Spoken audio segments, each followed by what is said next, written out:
कंडियारू शहर जे सूर्या मस्जिद में JUI दस्तार फज़ीलत conference कोठाई हुई, जंहिंमें वॾे अंग में JUI कारकुननि वॾे अंग में शिरकत कई।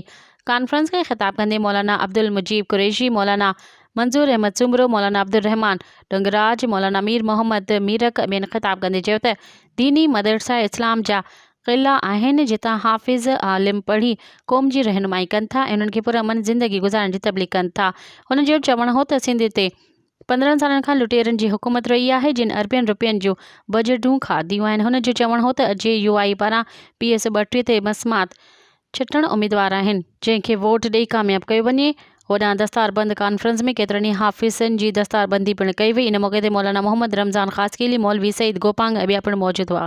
मज़ीद ख़बरनि ऐं तफ़सीलात लाइ विज़िट कयो असांजी वेबसाइट www.awamiNewsHD.com ऐं ॾिसंदा रहो अवामी न्यूज़ HD।